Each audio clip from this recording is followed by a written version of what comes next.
politicians in Basildon Council that are not very courageous. When people in the settled community see travellers in terms of numbers and faceless people, that will fan out prejudice and intolerance.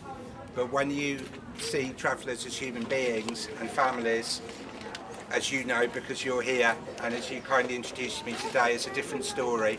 Like the mother with triplets who were all born in Basildon Hospital, or the woman today described to me that she's dealing with such stress over this forced eviction that she was taken into the hospital with angina, or someone else who's terminally ill, probably won't get out of his bed because of advanced cancer, and yet all of these people are down on the list to be evicted.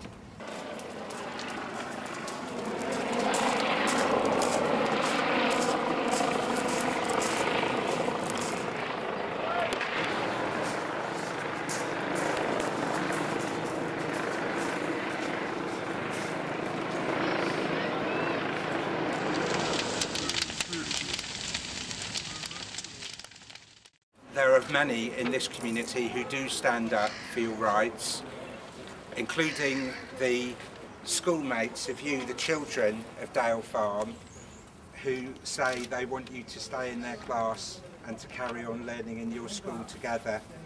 And I'm very, very proud of the faith communities of Basildon, the Catholics, the Anglicans, the Jewish, the Quakers and all the other faith communities who have said that they will stand with you, that they undertake their acts of worship with you, that they would provide refuge with you, although they, as I hope, that will never happen. And many of us say that for a fraction of the cost that this would represent, they could find either alternative accommodation that you have worked so hard to find, or they could legalise the existing accommodation. As a European Member of Parliament, I stand up against discrimination against Roma people, against the far right in the Czech Republic that put a television advertisement, there must be a final solution. And we know those words to what they called the gypsy problem. I've been in Croatia where travellers and Roma communities there are not allowed access into the schools, and we've been part of breaking that down. A year ago in Italy they started fingerprinting Roma as part of a process that would lead them to being deported from the country. We said that's the first time since the Second World War that had happened anywhere in Europe, and it was unacceptable. And when last summer in France they said all the Roma were criminals and they started deporting them out of the country to Romania, and it's crass to say that all the Roma come from Romania.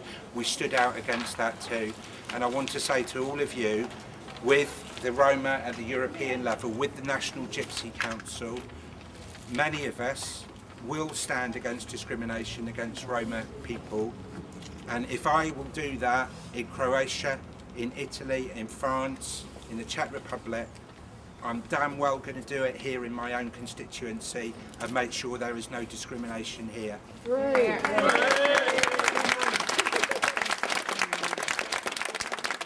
We believe we are not going out on the road because there is nowhere to go. We've asked every council in East Anglia, have you somewhere for our families to go to? The answer, there is nowhere to go. That is why we have to stand firm at Dale Farm, and we shall do it. We're so encouraged to have Richard with us here from the European Parliament. We have the people from UK Uncut. Our support is growing week by week. Hundreds say they will stand with us, and hundreds believe that we can win. And it's not only for Dale Farm, but for all Roma across Europe that we want to draw a line in the sand and stop the racism and stop the intolerance and say we too have rights. We have a right to live somewhere, and we've chosen Basildon. 50 of the children are born here, and they have a right to be here, and they shall be here. And we shall survive, and we shall live on in Basildon.